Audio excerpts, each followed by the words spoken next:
All right, we're back, and we're back this time with Lena Chapman. Lena, how are you? I am doing well. How are you doing today? I'm doing great. It was Great. funny. We chatted a little bit offline, and as soon as you came on screen, it's like you're so bubbly, like you can feel it through the camera. So Yes. I hope our audience is feeling your energy, and I definitely am so excited to have you here. But there's going to be a lot of people on here. We're broadcast all over the world right now. There's several countries that I know of and several continents that have people featured on Changemaker. So lots of places tuning in. And I'm going to venture a guess. Most of those 8 billion people don't know who you are. So can you take just a quick second and share who you are, your background, where you live, all that good stuff? Absolutely. So, my name is Lena Chapman, and I am from St. Louis, Missouri. I am 35 years old, married to my wonderful husband, Jerome Chapman, and have two wonderful young boys, LJ and Josiah. And basically, I am a licensed professional counselor in the state of Missouri. And so that's pretty much who I am. And I am the owner of Haven of Light Christian Counseling and also the president of Haven of Light School of Mental Health. So that's pretty much in a nutshell who I am. Awesome. So you were nominated as a change maker for your work, not only in the mental health community, but really to help break down what you're doing to break down stereotypes and stigmas around mental health. Yes. And in speaking with you before we came on the air, I completely understand why. Can you share a little bit about what you shared with me regarding the stigmas, specifically with people of color around mental Yes. health and getting the help that they need? Absolutely. So we talked about this a little earlier, but I'm just going to just go into it again. So, yes, mental health is a stigma, period, around all cultures, all races, anyone. It's a stigma, but it's specifically a big stigma in the African American community or people of color community. And so, my passion, my assignment, my purpose here on this earth is to break down that stigma and I'm going to actually narrow it down to not only break down the stigma in the African American community, but break down the stigma in the African American community when it comes to churches. Okay. And so my passion, my purpose is to go to churches, to train leadership, to train pastors, to train anybody who is willing to understand what mental health is, so that way we can get rid of the stigma and be able to be a holistic a support to people who are in the church. Now, let's take it a step further here. So, my vision, my plan also is to not only do that, that is the biggest piece of who I am, but there are so many other smaller parts to it that are just as equal to that same vision. And so, the smaller parts to it is I've noticed as I have gone through graduate school that there was a underrepresentation of people of color in those classrooms. So majority would be Caucasian, and then we will have maybe a few people who were either African American or Hispanic. Um, I don't think I've ever had a class with someone who was of Asian descent or Native American descent, and so or other racial ethnicities. And so when I talk about and when I think about that, I wonder, how are we supporting those communities? How are we supporting those communities? And so, like I was telling Jim, that it was very, very difficult to learn mental health from a perspective of from the Caucasian perspective when most of my clients are most likely people who look just like me, people of color. And so the things that we were taught not to do were things that I needed to do in order to reach the people who I serve. And so being able to train people who are counselors or therapists to not only learn mental health, but also put in their culture and their values and their language and their body language and all those different things that those unwritten rules of what we do and how we do it. And so when we put that into that space and we add it with the mental health piece, you have no choice but to reach people and help them through their issues. And so that is my goal. That is my goal, not only to reach the church, and reach organizations who need support with understanding what mental health is, but to also reach people who are underserved people of color who need that support when it comes to mental health, and that they don't have to suffer in silence. That's great, Lena. What do you think the impact, and we haven't discussed this, so I don't know that there's like a clearly defined answer, but what do you think the impact of failing to do what your mission is? What has that proven? How has that proven to be problematic in the past? And let me say it in a different way that Mhm. kind of gets my point across. There's so many times where people will say, well, what we're doing works well enough.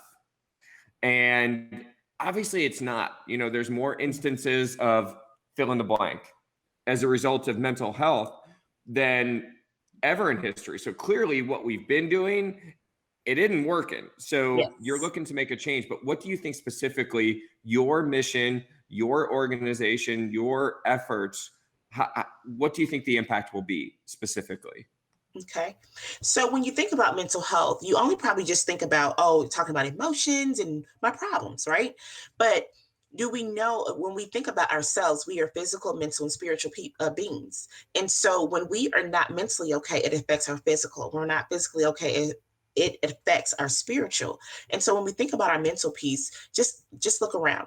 Look around each day when you're driving and you're at a stoplight and someone has one of those I work for food, or if you can spare me $1, sign up, right? Or I'm a veteran and I'm disabled, right? And I'm homeless, I need food. If we supported people with mental health and resources and supported these people, I wonder how much impact we can make on the social economic status of a lot of people who are in poverty right now. Okay. And think about that too. When you're in poverty, there's a correlation between poverty and crime rate as well. So when we dive into the mental health piece, I wonder how that would affect the poverty piece and the crime piece and the health piece. So when we start educating on different areas, we tend to have that ripple effect. I like to call it the ice tray effect, where if you fill in one cube, it kind of spills over to the next one, into the next one, into the next one. So that is why mental health is so important, because it spills over into so many other areas. It's not a separate piece. It's a piece that's connected to everything else. So when you shift one piece, the other piece has no choice but to shift. So when you improve the mental health, the poverty rate will go down. When you shift mental health, maybe the unemployment rate will go down as well. If you shift mental health here, and we have the resources that we need, the crime rate will go down, because now I know how to communicate better, and I'm not being impulsive with my thinking. So it has no choice but to link over to other pieces. Yeah, and I think you're so right. People want to be able to relate to people that look like them, that sound like them, Yes. that have gone through what they go through. So I think your mission is very, I'm gonna say pure. Pure is not the right word, but it's so important, Yeah. because I wouldn't want to talk to somebody that doesn't look like me, or I don't Mhm. think can relate to me and my unique struggles, because we all have struggles, right? Skin Yes. color, pigment has nothing to do with Right. struggles. We all struggle Mhm. in different ways. What what makes this so important to you? There's obviously a driver behind this for you. So I'm Yes. curious what your trigger event was, or what happened Mhm. to cause you to want to take this on. So one of the things that has happened was last year, of course, because I'm a therapist, I do have a therapist. So it's something that not only do I preach, but I actually practice too, right? So I had a therapist, and she didn't look like me. Was she a good therapist? Absolutely. But I felt like I had to censor myself. I felt like I didn't want to offend, and some things that I really wanted to say, I couldn't say it in the vocabulary that I normally would say it, and I couldn't be authentically me. I had to feel guarded. I felt guarded. I felt like I still had to censor myself. So if I felt this way, imagine how many other people Sure. feel this way. And it's not a racial thing, like, oh, I don't like white people, I don't like black people, I don't like Asian people. It wasn't that type of thing, but it was a feeling of sense that I felt guarded. And I felt like in the one place that I need the support, I feel like I'm not getting the support I really need because I don't feel like I can relax the way I need to and just say it how I normally would say it. And so even in my practice, I would hear this tone in people's voice. They go, um, are you Black? And I go, yeah. And this is like a phone call. If someone's calling to, are you Black? Yeah, I am. Okay, good, because I was looking for a Black therapist, but I know it sounds bad. I'm not racist or anything like that. And I'm like, no, no, no, you do not have to explain that because I understand that sometimes when people look like you tend to be a little bit more comfortable with talking and being and expressing yourself because it's like, I think you kind of understand there's this understanding that you guys have.